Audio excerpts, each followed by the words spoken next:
Here we go. Welcome everyone. Our stairs here. Yet another build. This time is a Trickster, Nightblade plus Shaman. We're using Phantasmal Blades here as a main skill. Phantasmal Blades without cooldown, basically channeling skill. We also go into two different damage types as well in this build: bleeding damage and vitality damage.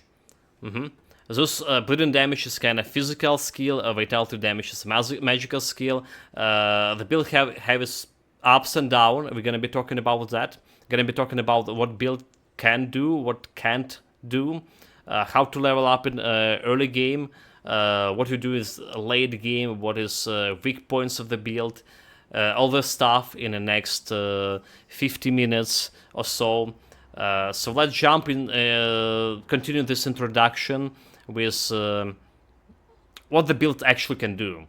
In late game, we just killed Mogodran, right? Ravager, Caligadra. We killed all these three Celestials.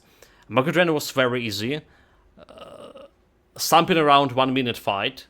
1 minute fight, and we were face tanking him all the time, more or less. Ravager was pretty hard fight, but because it's a range build, we done its like usual kiting tactic, back and forth. So it took me quite a few minutes to kill him, but we still killed him nonetheless. Caligadra, we also kited him around, but it was a faster fight than the Ravager. And the Caligadra, generally, I was talking about is the fight that we have more spaces to make mistakes in that fight because we continuously kiting him. Nonetheless, it was something around 5-6 minutes fight with the Caligadra. We killed three of the Celestials. We killed Lokar, we killed Shalga, right? We tried to kill the Great Boss. So this build, not good against the Great Boss. It's just not. With average player skills that I do have, it's extremely hard to do it. So we got Great Boss to 10k health on one of the attempts. We have like 7 or 8 attempts right now. 10k, and he killed me in the end. And also, it's absolutely not possible to kill him in channeling mode. So instead, I removed the Frantic Throw for my Phantasmal Knights. We get 2 seconds cooldown for Phantasmal Knights, but we had more bleeding damage, so I was doing more bleeding damage to the crate all along. And that's how we got him to 10k health before we died.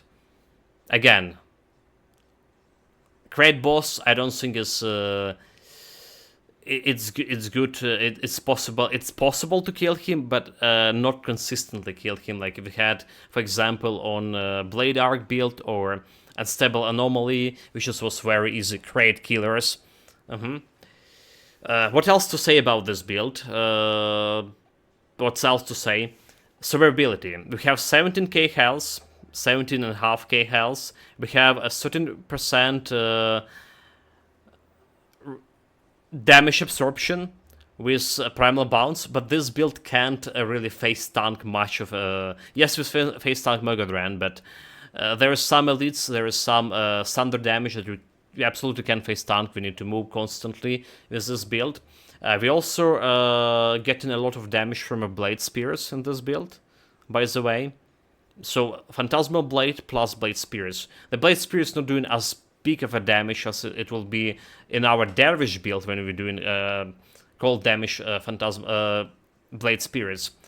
But they nonetheless a big part of the damage we're dealing with this guy. So what are we gonna do next? We're gonna be jumping into a Shattered Realm to demonstrate how this build actually doing, how the fight proceeding with the build. We're gonna be talking about early game, then late game, all the items, all the constellations, all the skills, and more summaries along the way. So let's start with a little bit of demonstration. We also have a Wind Devils on one point. I press the run button. So 1 point to the Wind Devils over here. Soft capped on, well, almost hard capped on the Blade Spears.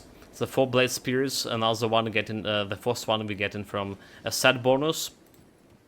The Blade Spears looking red, that's because they're doing actually vitality damage. Which is vitality damage of a Blade Spears scaling with vitality damage of your character.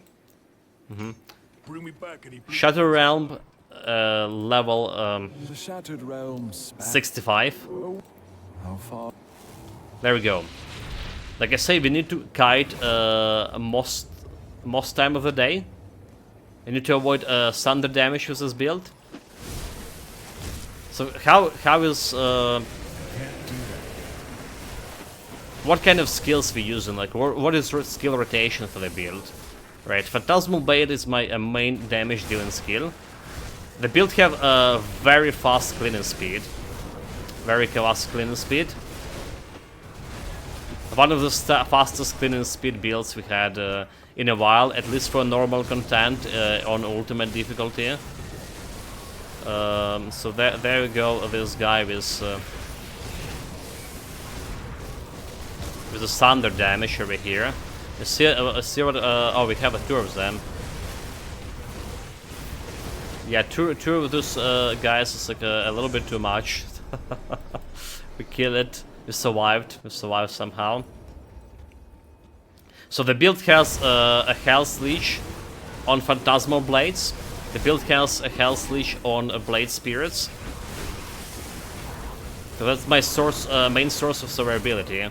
Apart from the 13% of resistance damage reduction we're having. So we have a Devouring Swarm to reduce enemy bleeding resistance and enemy vitality resistance. We have a Ren Constellation, we have Ratush Constellation, both of my on my pads, to reduce the enemy resistance farther down the line. And we have the Necrosis skills from artifact called Necrosis, which is reducing enemy resistance farther down the line. So resistance reduction for bleeding, it's 102%, something around. Resistance reduction for vitality is around 127, minus 127%. Just enough to, like I say, to fight Celestials and more. The build has a lot of offensive ability. 3500 offensive ability. So we consistently critting against everything. And quite a low on defensive ability, but in acceptable margins. I would say acceptable margins on that front. Because along the way with low defensive ability, we also have a minus offensive offensive ability reduction from enemies coming from different sources. First of all, my Shadow Wave, then the constellations, then my runes. So we have a lot of those. Okay, the bosses here. We don't want to pull all of them together, because I just can't face tank much of those guys. Especially if they get hit by the thunder. In fact, this is improved version of a build, when we added this damage reduction with Primal Bound. Because before this we didn't have like a damage reduction, and we went to Shattered Realm, and we almost got one-shotted there. We almost got one-shotted right now, so if you saw. Despite the health. So what I meant before, we constantly need to be on a move. Constantly need to be on the move. Don't stay too much in one same place. Let's have this build supposed to be played. This is Zarya. We don't want to stay close to her. crush it. But mind you, also a distance, right? We don't want to stay too far from enemies, because staying too far, I mean, in my Blade Spears and Vindel is not working. Okay, almost got killed by that thunder damage, like you see. So I do not recommend in this build for hardcore. Did I mention that?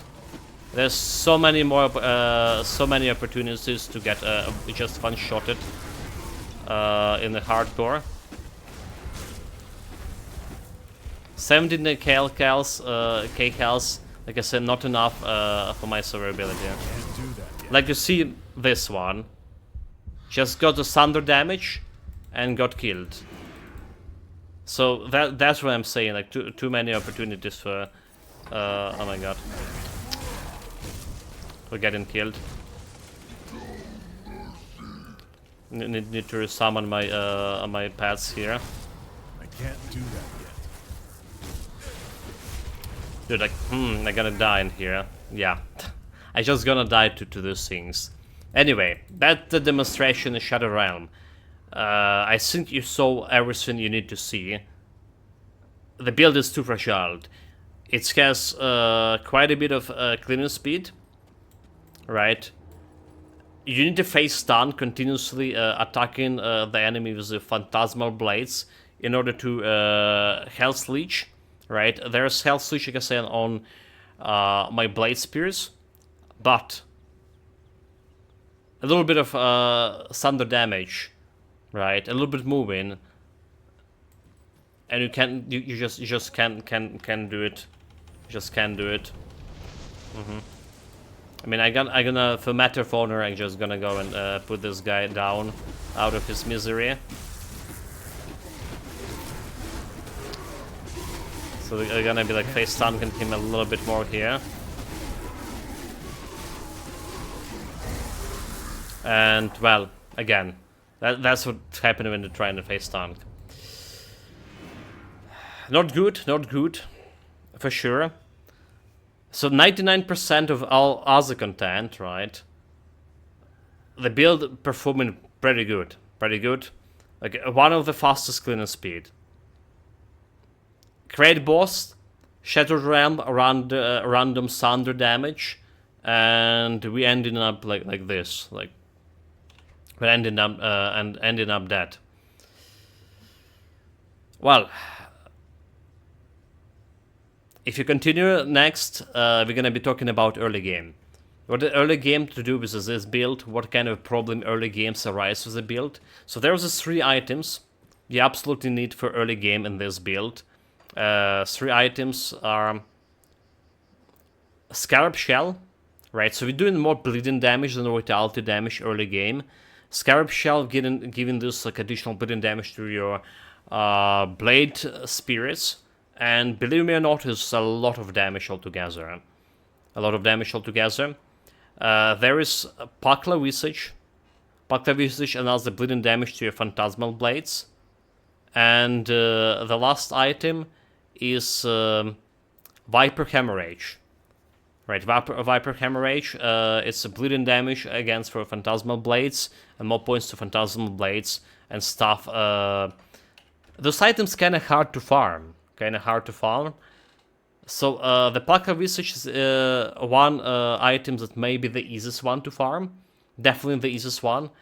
It's dropping for a Pakla. So if you go in Grim Dawn Tools here and you clicking on a Pakla, you can see where it has 6 possible spam locations. They're kind of hard to find. You can't find it like very fast, but the problem is the Pakla actually drop in 2 helmets, 2 type of helmets, so it's not a guarantee you will get the Visage right away. But it's the easiest to farm. The Viper Hemorrhage, I never got any in 3 hours of farming continuously in 3 days. Never got any, and then in end game we get, when we don't need it, we get like 5 or 6 in 1 hour, just casually going through that Forgotten Ghost DLC. So yeah, Viper Hemorrhage dropping from Korvac Vipers in Forgotten Ghost DLC. Same goes with Scarab Shelf. Forgotten Ghost DLC dropping from Scarabs. over there. It's supposedly the Scarab Shell dropping more often than Viper Hemorrhage, but I still have a problem with getting it two or three. We got a 2 or 3 in 3 hours, so might do that. But you do want to have those items on you. There's 3 important like one. Alternatively, we have either a Spectral Arbalest, so it's 2-handed weapon that deals more projectiles and more vitality damage to Phantasmal Blades, and there's a Grober Death Effigy, which is also more weapon damage to Phantasmal Blades and more vitality damage. However, like I say, this Viper Hemorrhage plus Scarab Shelf is much better early game. There's another item in early game that I would recommend to have. This is called the Elena's Necklace. Right, it's dropping from the Sleaze, the first Sleaze Elena, which is a faction quest for Devil's Crossing. You need to have a reputation enough to get a quest, and then in Devil's Crossing, this is a boss drop. So it's giving you some more cold damage to Wild of Shadows, plus one skill points to Night Blades. And that's basically all there is in the game. There's also a belt on level 60, I believe. You can craft plus 1 to Night Blades. It's giving you ease and chaos resistance. So how we do play in this build? We play in this build always, any of our builds, we play in always on ultimate difficulty. So like resistances are very important for me early on, and we're playing it sometimes, almost every time. Solo still found up till now 94. And this Night Blades belts with resistances is very important for that time of a blade.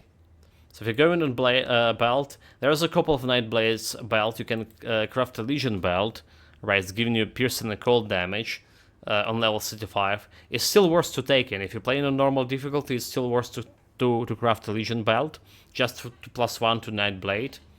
And level 50, hold it, okay, it's levels actually 65. Okay, it's level 65. I can find the Malmouth Blade Waste Guard here, which is giving us offensive ability as well. So build has quite a problem with offensive ability somewhere in mid-game. Around level 40 on ultimate difficulty, I was started noticing that I was missing a lot. The only like source of offensive ability here is Pneumatic Burst, which is giving you 110 offensive ability, and you need to invest a little bit of an items to get this offensive ability sorted. So what you're looking for offensive ability is something like some affixes that say an attack, right? For example, we crafted this blade belt over here with 100 offensive ability, 100 points. Aggressive of attack. That's probably the 2 affixes you are looking on your green items for. And if you're lucky enough, you will be sorting out this offensive ability problem, which we did. We sorted it out up and somewhere around level 50. We had enough offensive ability for the whole mid game and late mid game. End game, you see, we have 3500 offensive ability, more than enough that critting all of those elites there. Everything, and having this 100% chance to hit. Also, I forgot about another item to say about this build. It's the Kronly Signet. The Kronly Signet. You can farm it from Kronly boss. But the thing about this one, you want affix, specifically suffix called Butchery, right? So something aggressive of Butchery that we got over here, it was perfect. Perfect roll is getting me 7% of offensive ability, and Butchery giving you vitality, bleeding damage, and plus 2 to Phantasmal Blades. So it will be important for end game to get this hard cap on Phantasmal Blade. It is a very good bonus early game as well. Very good bonus. There is another big problem with early game, mid game for this build, and partially in late game as well. It's mana consumption. Mana consumption on this build is... I didn't even have any other build that consume mana like this. you absolutely can do anything with the potions and stuff. So early game, I recommend to put on your items, on your jewelries, right? Medals, amulets, rings, and helmet. And helmet, if you can afford it, to put on a helmet. I recommend to put all this lost ectoplasm, right? So it's giving you more energy regen per second. With 180 energy regen in late game, we can kind of can provide for my energy consumption with even continuously storing my Phantasmal Blades, so my energy not running out, occasionally pressing that energy potion. But it was such a big pain playing its mid-game, especially when we invested more points into Phantasmal Blades, and it became like too much energy consumption. We can throw like spend 300 of something energy per second with Phantasmal Blades, while our energy regen was less than 100 points. Absolutely was running out of energy all the time, and thanks to the blade spears providing additional damage, we kind of went through the motion, and we were able to kill and clean enemies decently fast enough. But yeah, energy regen, the big problem. How do you level up the build itself early game? It's more like a Nightblade skill tree than a Shaman. So what you want to jump right away in Phantasmal Blades. You want to get the Heartseeker. You want to get Heartseeker to the point when you have a 100% chance for projectile to pass through the enemies. I think it's like 12 points or something, I can't remember.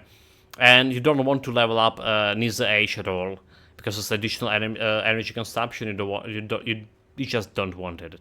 So you get your Phantasmal Blades, you get your Heartseeker, then you get an Thematic Burst. 1 point into a Veil of Shadow, 1 point of Night Shield. However, if you're playing this on normal difficulty, as most people would play, I would recommend to put more points into a Night Shield all along, because frost damage and cold damage and lower difficulties just killing everything around you pretty fast, and then you just trying to get the Blade Spirits. After that, the Blade Spirits with a additional bleeding damage that you provided by Scarab Sheld gonna do also the good job. You want to Blade Spears on a soft cap as fast as possible as well, so getting like to 16 points. At 16 points giving you additional Blade Spirit, right? So instead of 2 you have 3 Blade Spirits. Always have 1 point of the Blade Barrier for emergency situation, obviously. And then come a Shaman. What we want, Shaman, we also want to invest 5 points in the Shaman as early as possible, and then get myself Mogadrin Pact here, because Mogadrin Pact provided me with additional health regen. Additional health regen. The Devouring Swarm for minus Vitality, Bleeding Resistance, preferably to have a couple of points early on as well. Will help you with your damage against undead, right? Before going to Arkovia Ruins and stuff, you want to have something like 8-7 points, maybe 10 in Devouring Swarm. So we have like all this Vitality, Bleeding, minus Resistance sorted. Devotion points early game, it's just Ratosh stuff. Will of Ratosh early game for that minus Vitality Resistance. I know, like, that's what we did. That's what I did. But because you're doing more of bleeding resistance, right? Maybe the better option would be like getting Rend earlier before the vitality damage. So not maybe. It's probably will be better to get a Rend. We get Rend at the very end because I was hesitant if I won't really do this bleeding damage end game or not. So we got it like after level 94. It's performing pretty good. The bleeding damage was not as big as Blade Arc, definitely, but we get something around 100k bleeding damage every second if circumstances is alright. Something around 100k bleeding damage. Right. So that's all I can say about Constellation. I'm gonna be talking about Constellation more deeper when we get to the late game. Speaking of which, late game is here. We're gonna be starting introducing the stats of the build. I'm gonna be talking about it a little bit, what I did for stats, and then we're gonna jump into the gear. So stats wise, contrary to other build I played on ultimate difficulty, this build, instead of investing all my points into physique, so getting this additional health and defense ability, for this build we went most points into spirit. Right, we have only 43 points into physique, 0 points in cannon, and 64 points into spirit. Right, spirits, magical damage for your vitality damage, but it's also giving you a bonus energy and bonus energy regen. It's very important. Like we were in the point of 1 point into my spirit, giving me 1 point into energy regen. That's where we've been. And this is providing a lot of energy regen for end game. It must be 17k health and a half. So way better than my Witch Hunter, the previous build we played. But still not enough to get this big health buffer, so not to get one-shotted. Still not enough. 24 defense ability. 2400 defense ability. You see, this Eldritch Siren had a certain percent chance to crit me. So defense ability on the lower side, but we have such as defense ability for most of the builds, and we're performing way better than this build performs. We have minus offensive ability for enemies, minus 106 with Veil of Shadows. Additional minus 100 with Rend. Every time the Wind Devils attacking, they have this for 5 seconds chance to minus 150 offensive ability for enemy. And we have also some minus offensive ability somewhere around the places here and there. Another one, 117 on rear wings, so basically it's making my defense ability something around 2800, more or less, given or taken. Supposed to be okay. It is okay for normal content. It is a little bit tricky, like you see with the Shattered Realm, because, well, one thunder damage and crit, you're dead. So that's one point you can try to improve on. Right, get like less offensive ability here. From the aggressive affix, get some defensive. Definitely something going to be improved on. We also have a very low armor rating, only 2k. Armor absorption 100%. Damage per second, don't ask me. 28k. 28 if you only like attacking with the Phantasmal Blades. Right, sounds very low. But cleaning speed is so very good as well. So Phantasmal Blade also, I don't know if they're calculating this damage per 1 Phantasmal Blades. We have 8 Phantasmal Blades, and they all piercing enemies. So that's contributed to cleaning speed. We also have, if you look in the highest damage dealt by 1 Phantasmal Blade, is almost 150k. It's been 109k for a while. In the late game over here, last day we got 150k. With one. This is, again, 1 crit damage for one Phantasmal Blade, and you hit an enemy with a multiple of them. So, like I say, damage and cleaning speed is pretty good. Resistances, we got over close to 80% over the maximum for lightning resistance for Mogadron fight.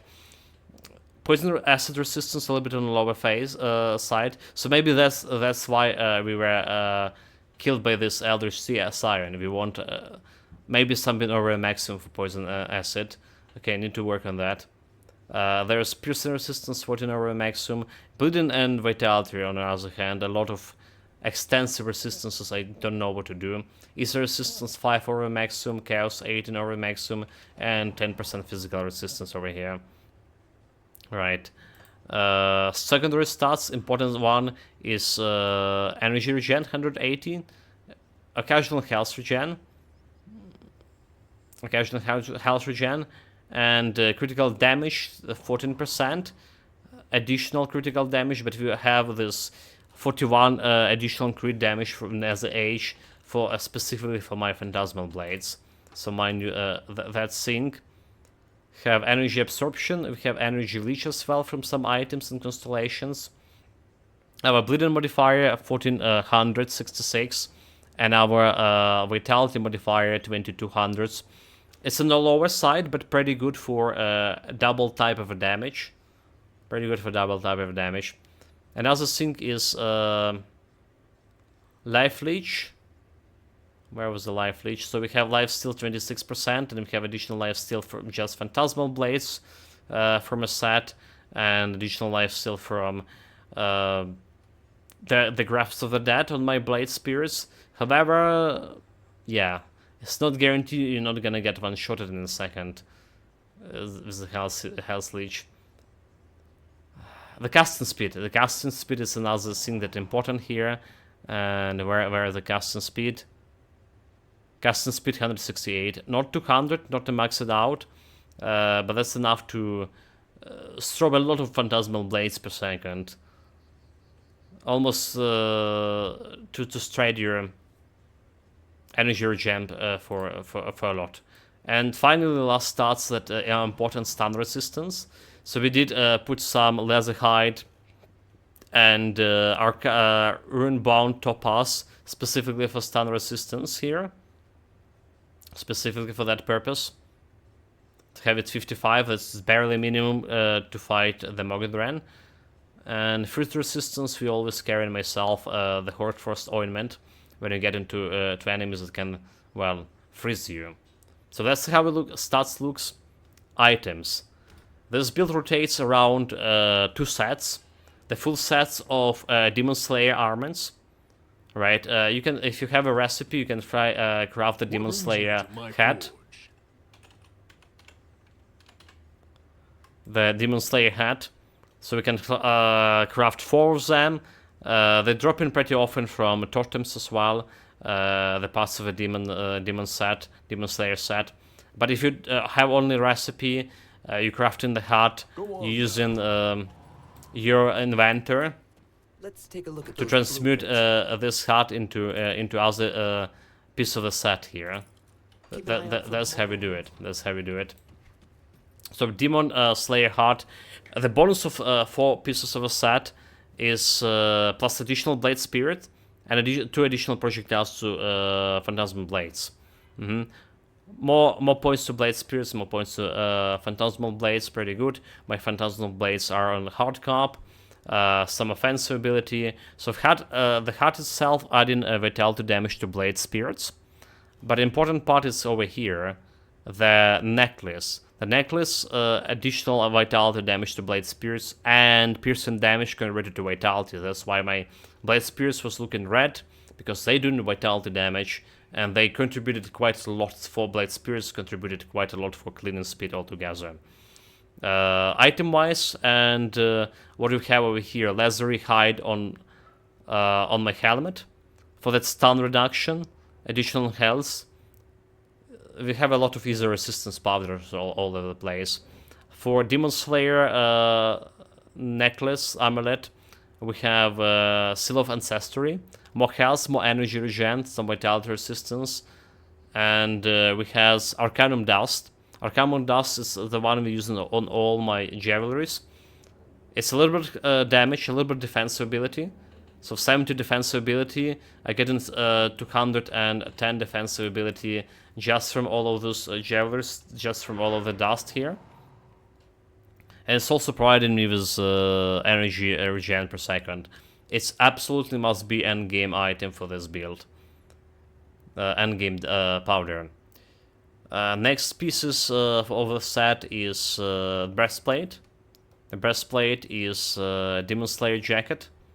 So there's nothing much to say about this. It's a little bit energy regen and a little bit of cannon requirements for ranged weapon.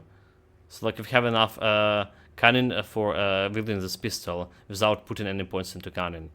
Yeah, pistol is the last piece. Pistol is the last piece. Over here, it's have nothing to write home about. It's have Slayer Blades, 15% chance on attack. So it's just additional vitality damage and additional AoE for you. More damage to Kasunians. Speaking of additional buffs, we also have Demon Slayer Guts on my necklace, which is giving you some physical resistance if your health dropping below 45%. Not always helpful, but helpful nonetheless. Next set we're using the 2 pieces of a Wild Heart Vanguard, which is giving me more bleeding damage with increased duration and some offensive ability. So Shoulder Guts, vitality damage, bleeding damage, offensive ability, and the belt over here, vitality damage. Don't care about flat vitality. Vitality, bleeding damage over here. That's what we're having here, maximum bleeding resistance, and this obviously bonus from a set. That's how we decided to play it. On the shoulder guts we have living armor, some easy resistance, and on the blade we have the laser for poison and bleeding resistance over here. We didn't talk about what we have on the gun over here. We have Seal of Blight. Seal of Blight for that critical damage and for that vitality damage. That's what we have here. And well, the powder for the pistol and for the offhand is Cohen's Bane from Underbog Cohen. Energy regen, chaos resistance, and vitality damage. It's pretty good for my case. Offhand, we have Grasp of the Dead for that attack damage converted to health to blade spirits, and more vitality damage for me all together. It has Seal of Blades this time around for bleeding damage and attack damage to health, and the buff that giving me that bleeding damage per second. Right, another Cohen's Bane here as well. Rings we have first of all the Signet of Fallen, the first ring, Arcanum Dust, Runeborn Topaz for defensive ability and stun reduction. So this ring provided additional -10 vitality resistance, right? We did calculate it that we have around -127 vitality resistance reduction and -102 bleeding reduction when everything align, when we're using all the debuffs. And as the rings, we're using the Cronley Signet of Butchery. Like I said before, Butchery is a very important affix for this ring because it's giving you vitality, bleeding damage, health, and Phantasmal Blades. Phantasmal Blades. For component, we're using Bloody Crystal here for more armor and defensive ability.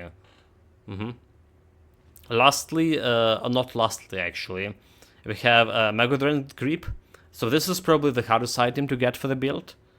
Megadren Grips. So it's giving you additional vitality damage to Wind Devils. It's giving you vitality damage to you. It's giving you some poison acid resistance, which you would need, and vitality damage all together. But it's dropping from Morgoness, right? Morgoness in the Tomb of a Heretic, right over here in Los Oasis, Skeleton Key Dungeon. And you can transmute this gear. You can transmute it via the inventor, so we need to actually, for it to drop. We have a couple of them, playing as long as I do. But maybe it can be harder for new players to get. Again, we haven't this for Wind Devils specifically, right? We don't really need it, but Wind Devils we have 3 Wind Devils on this build, and it's a little bit of additional damage, not that much of damage. So like, let me still summon all the Wind Devils and see how much of damage they do in here. Right, so they damage pretty negligible, but if we put in the Rent ability on them all together, the buff here, they're doing a little bit more, but it's like not more than 8k, like you see, after the buff. Skeletons in fact dealing more damage there than Wind Devils. So not important item, but I'm using nonetheless for that vitality specifically. We're using Spell Squished Platinum for some elemental resistance, to get an elemental resistance close to lightning. 80% for lightning, and having this easy resistance aim. About elemental damage, right? Early game, I forgot to mention, we use Elemental Awakening pretty often for that additional elemental resistances. We should remove in late game. And that's compensating it with, like I say, with this Spell Scorch Platin. Boots. The only good boots I think that Bone Shatter strats over here. Have a Shattering Force with a little bit of damage. Reducing target defensive ability by 70, so we crit in even more. So it's vitality, offensive ability for the... And +2 to Devouring Swarm. Right, Pants, Revborn Legwarps. Vitality damage, offensive ability. There's a bunch of Vitality Pants, and there's a bunch of Vitality Pants giving you defensive ability. Because that's the potential items you can replace for this build to get more defensively, to reduce this chance to get crit as often as I do. We have Scale Hide here for armor absorption. Relic Nemesis. Nemesis, as soon as we jump to level 60, we have completion bonus defensive ability over here. We've got a Nemesis for additional minus poison, minus vitality, and minus bleeding resistance. And I'm using it also as a trigger for my Abominable Might. Alright, Abominable Might is giving me additional vitality damage, 310. And the last piece of here, Mark of Consumption, it's a craftable medal. Craftable medal that deals bleeding damage. So it's getting this 22 or 2k bleeding damage to Phantasmal Blades. Giving this attack damage converted to health for Phantasmal Blades. So we have overall 9% of attack damage converted to health for Phantasmal Blades. Still not really enough to heal yourself without just running around. By fighting something serious like that's Nemesis that just killed me. But nonetheless, that's what we're using. Arcane Spark for offensive ability and skill disruption protection, and more importantly, that energy leech guarantee 45 points and energy regen. So that's where we're getting that energy. The leech and energy regen. We have more leech on a constellation. I'm gonna show you a little bit later. Well, let's conclude the items. Let's conclude the items for the build.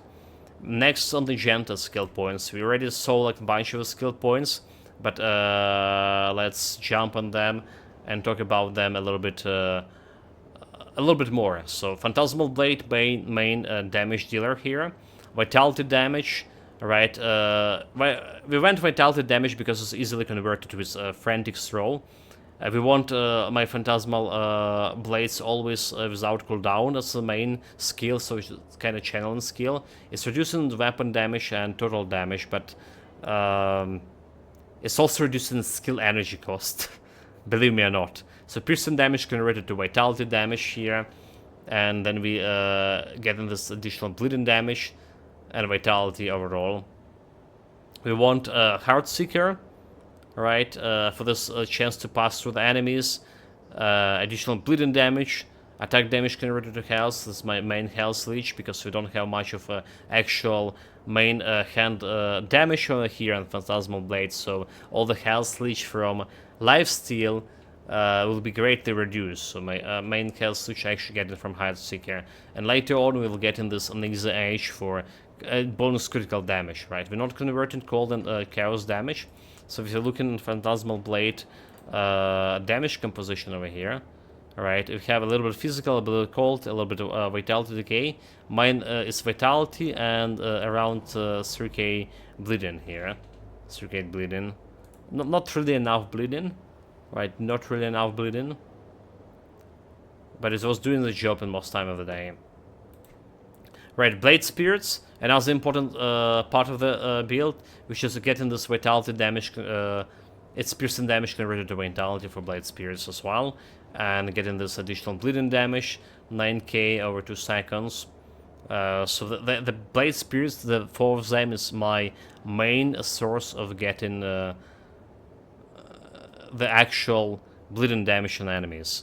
So every blade spirit can stack the bleed dot on enemy, and we have 4 of them, so it's like stacking quite a bit.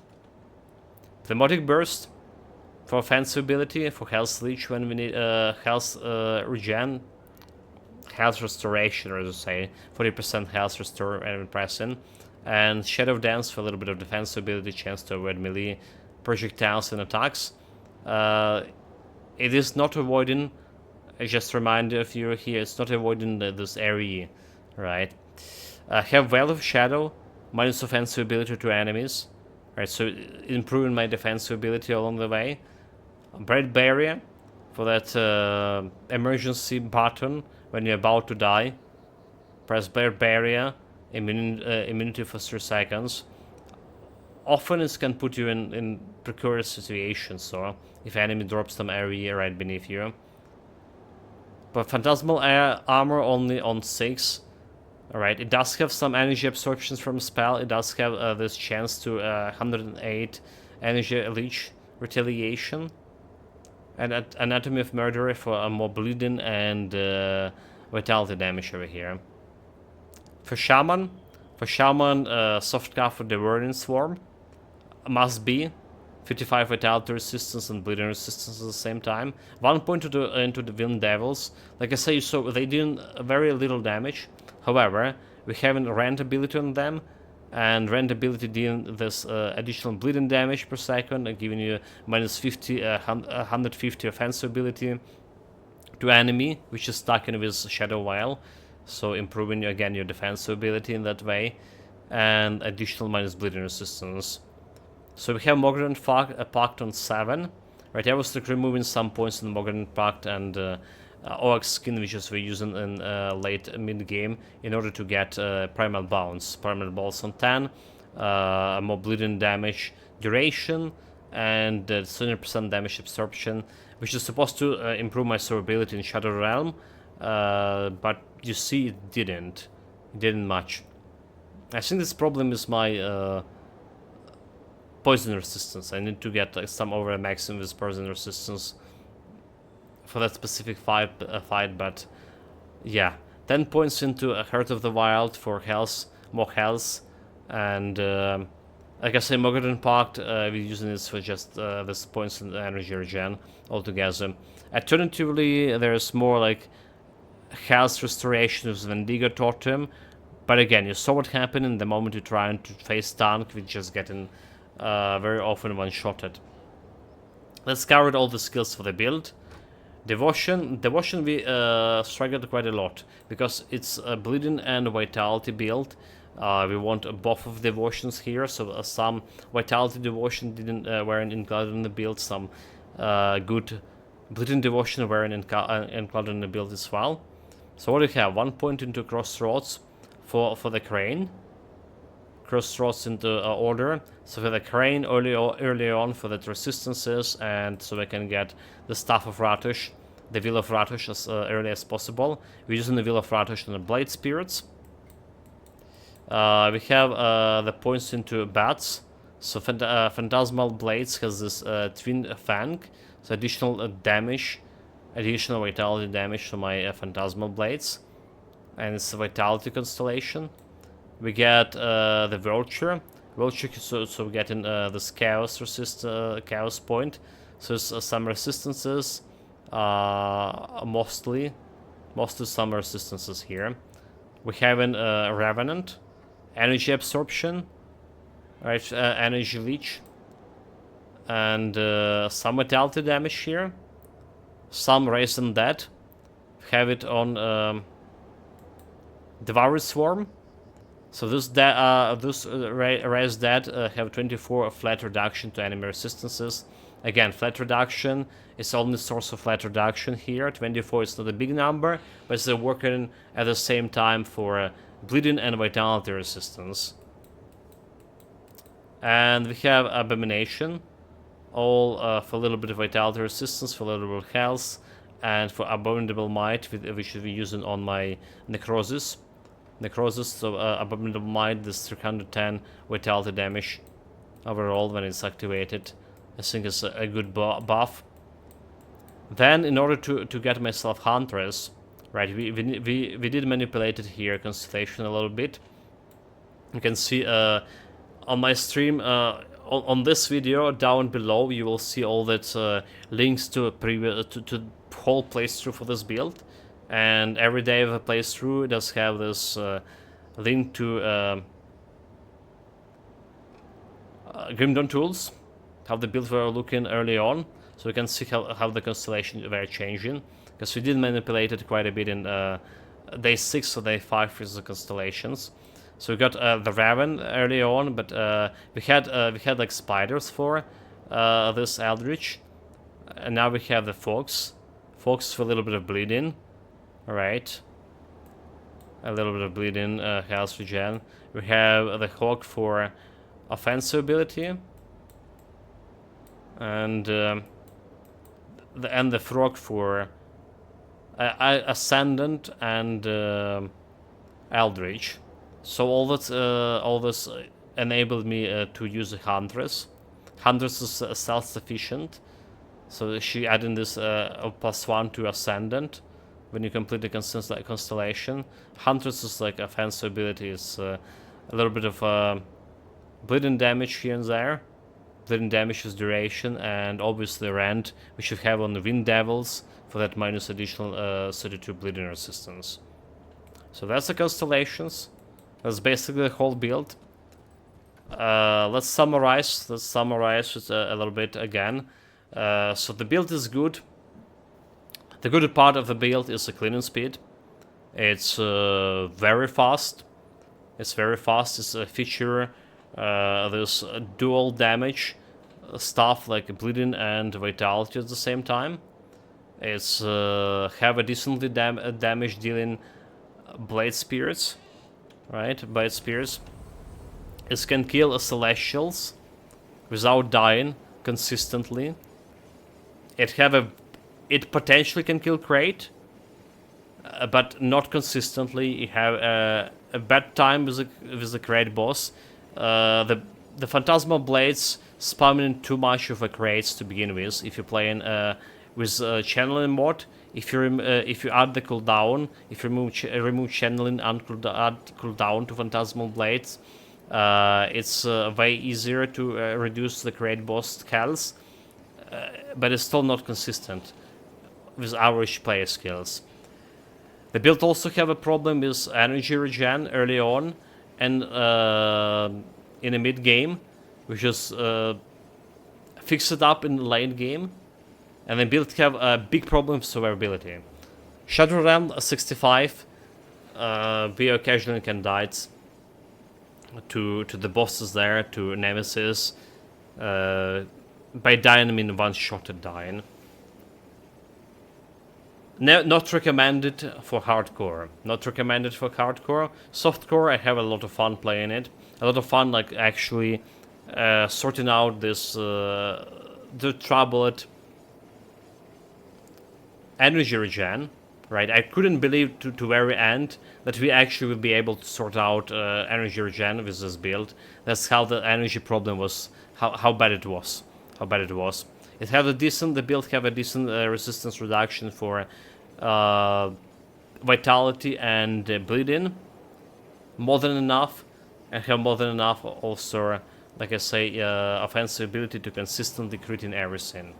Right, for normal content on ultimate difficulty, you actually need a 2600 offensive ability.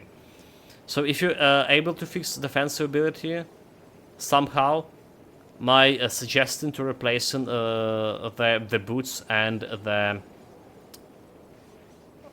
gloves, that's gonna drop you quite a bit of offensive ability altogether. Right, so it's important to have this Crowny Signet with aggressive butchery in that case.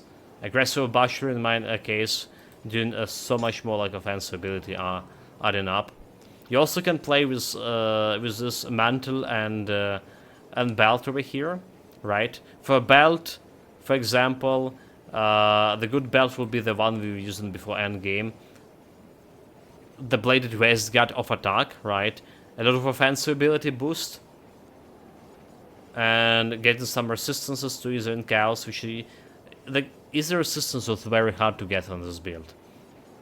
So we're using a lot of powders in order to get those easy resistances close to 80%. We only have 5 over the maximum.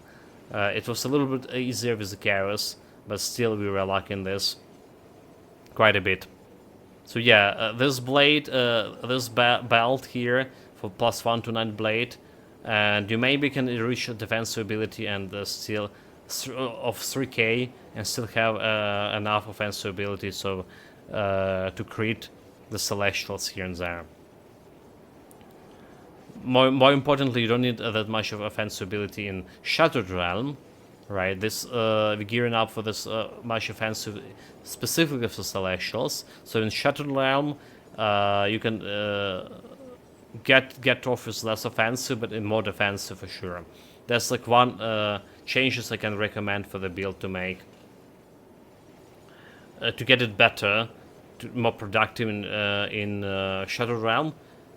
If it's gonna work for you guys and you consistently can farm Shadow Realm without being in danger of getting one shot, write down and comment. Open for ideas here as well. Meanwhile, thank you very much for watching this up until the very end. Really will do appreciate it if you put that subscribe button, if you click on the subscribe button down there in on the video description, in the right corner of the video. Help me to grow the channel and help me to get more Grim Dawn builds in the future. Motivated to get more Grim Dawn builds. Also, check out the video description.